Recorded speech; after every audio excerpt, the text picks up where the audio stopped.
When a teacher comes to the classroom, they can't leave their personality at the door. And your personality is made up of your identity. And whether that's cultural, whether that is your background, and disability comes into that part of your identity as well. Your life experiences make who you are, and that's what comes into the classroom. And that is vital for the students to see that diversity of representation in their schools. So that empowers the students. I think it's really important to have disabled teachers as part of the teaching workforce. Schools are set up to accommodate any child at any point of their education with any support need, and I think we need to have teachers who can model that in the workforce as well. It's really powerful for pupils, for children, to see that there's a diverse workforce, and that diverse workforce brings strengths. There's no point us doing lots and lots of reasonable adjustments for children, pupils, and them seeing, oh, I'm getting all this support with my dyslexia, I'm getting all my support with my mobility issues, whatever it might be, but actually once I get into the work, once I leave school, there'll be no job for me. Quite a lot of us have a real habit of looking at someone and thinking, what's wrong with them? As opposed to thinking, why can't they do the things they're able to do? What is it about the building or other people's attitudes or public transport, whatever it might be, that's stopping them being able to do the thing they want to do and the thing they're able to do and the thing they're passionate about doing? We've all got things that we're strong with, we've all got things we need support with, and what is it for this person that they need support so they can fulfil their potential? The social model of disability is a way of looking at how society is arranged around the people that live within that environment. I think it's a much better model of disability than the medical model because it stops being about broken bodies or broken minds, and it puts the emphasis on the people with the power in society to make society accessible for everybody. It's important because it removes the emphasis on the individual and turns it over to the environment in which that individual is in and where they're working in. It also enables the individual to have access to the right of reasonable adjustments, as opposed to making them feel like they need to make that reasonable adjustment. So reasonable adjustments are when an employee asks their employer for some changes that will help them work better. They could be something in the teaching environment as simple as not doing break duty, not being asked to do cover but then compensating doing more classes but they know about, rather than having unexpected cover which can throw some people off, like myself who are autistic. And they're really important because it enables that individual to work to their best ability. It helps them feel included, respected. However they are, their identity, it's not a bad thing. So it takes it away from that deficit base, and rather saying that no, we're here to enable you and to support you to do the best work that you can because you are valued. One of my adjustments would be like my specs that I have, my tinted specs, I'd put them on, and that helps. There could also be people who might have fibromyalgia or endometritis. You can't see that, but that does impact their day-to-day. So for them it could be just needing to take that extra day off from working from home where I can. It's things like not being scrutinised for their days off because of their disability. That adds to the mental health difficulties that people who already have disabilities, it just adds to them and their lack of confidence and their performance at work. And in the grand scheme of things, it's probably easier to put in an adjustment than have a long-term difficulty, not just for the teacher, but the whole environment around, because they're also colleagues as well, and they're supporting their colleagues. They're not just somebody that's in the classroom with one set of students. It's what they bring to that dynamic of the whole school community as well that matters as well. Reasonable adjustments are most effective when you actually involve the disabled person in the discussion. You can't put in reasonable adjustment for us without our own actual input. You need to have the understanding of what the disability is before you can make arrangements around it. I was looking for support once with my visual impairment and looking for better computer equipment that took into account my extreme tunnel vision. And one of the suggestions that was made to me was that I get a very, very large computer screen. And I immediately said, that's going to be no use to me because I wouldn't be able to use it. I could only see about 10% of a normal computer screen. Giving me a bigger computer screen does not help. It just gives me more space I don't see. So you've got to think about how my disability is affected and how the reasonable adjustments need to be tailored to my disability. So we ended up with getting a smaller laptop screen. I also use a tablet for other things in the classroom. So for myself, because it's difficult for me to do practical lessons, I'll do the theory teaching, and a colleague that I share my class with will do the practical teaching. There's all sorts of examples of reasonable adjustment. You have to do the discussion to find the best one for the people concerned. I really think the most important thing with coming up with reasonable adjustments is to listen to the person about what they need.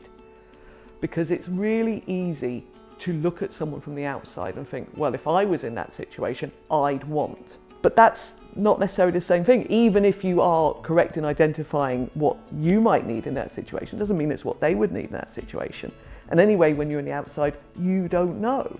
I mean, I had a very brief period after an accident where I spent just a few weeks in a wheelchair. Actually, the thing that was most terrifying for me was just this idea of how getting across roads, of people having to tip me back. I'd never thought about that until I was in that situation. So it's about listening to people and listening to their experience and understanding they're the experts in their life. And then what we have to do working with them is, well, what do you need to support you with that? And then, can we make it work? Is it reasonable? And there will be some things where it isn't. I mean, the obvious, it's a trite example, but putting lifts in very old buildings isn't always practical. Then we have to think about something else. Maybe it's about someone just working on the ground floor. There's been occasions where I've been working with members and what we've ended up doing is a transfer to a different school with better access. But that's always around the conversation. What do people need? What can we deliver? And working together to come up with the best solution. Something that I very much value through EIS on a personal level is the way that I've had access to the professional development that has taught me about the rights that I'm entitled to, but also the rights that my colleagues are entitled to. I can support myself with better knowledge, and I can support other people around me with better knowledge. And as part of that, I also trained as an equality rep. So I'm one of the 2 equality reps up in Orkney. I mean, as a local association secretary, one of the things I've found over the last few years is there's much more willingness on the part of the employers to look at reasonable adjustments. But there's often not a good knowledge about what might be a reasonable adjustment. The trouble is, by the time it gets to us, it's often things have been building up for a long time and a person's been working in a situation that isn't supporting them, and problems have built up. And by that stage, it's often quite hard to put things in place. Whereas much earlier knowledge of what can be done would really be good. And I think a big role that the union needs to play, but working with employers, is ensuring that both managers and also employees themselves know that there's help out there. So having a union and being part of a union is absolutely essential. First and foremost, it removes that feeling of loneliness. There is that shared empathy there. So that's the first and foremost important part of being part of the union, is that you're not alone. You'll have people there who have had similar experiences, maybe not the exact same ones, but similar ones. You have someone to talk to, you have somebody who understands you and who will actually take action to go forward with trying to find a solution for yourself. So it's really, really important that our unions also understand the complexity and the diversity of issues that our staff have, and the intersectionality of the experiences that they have as well. It's companionship and camaraderie that does remove a lot of the issues that someone might face because they have a disability or any other characteristics that causes discrimination or barriers for them to progress in their career. The Disabled Members Network that was recently set up is also another really good way for people to get involved, because you can be a part of that, you can get community and support, and I really love it because it is so easy to feel really alone because there's not that many disabled people around, and within teaching we're a pretty small number, and I'm probably the only deafblind teacher in Scotland. The Disabled Members Network is a really good lifeline for people, I think. Through EIS, because I was being a noisy disabled teacher, EIS asked if I would join the STUC Disabled Workers Committee, and through that I've had a lot of experiences where I've been able to advocate for disabled workers on a national level across the whole of Scotland, across all sectors. And during the height of the COVID pandemic, I was actually the chair of that committee, and advocating for the safety of disabled workers particularly and disabled people in general in weekly meetings with Holyrood through STUC. To be honest, it's that curiosity of trying to help students engage who don't engage has led to me understand that actually I'm one of them too. And for them to realise that she's one of us, is that relationship and that bond and trust and respect that also comes along with the teaching. It's not just about imparting knowledge. There's so much more of the dynamics there that becomes so much more fluid. Not long after I started teaching, I once had a pupil that had a hearing problem, and she kept it very quiet. She didn't tell other people about it. But I stood in my classroom and I put on a video. We're going to watch David Attenborough, putting on the subtitles because I need them, I have a hearing problem.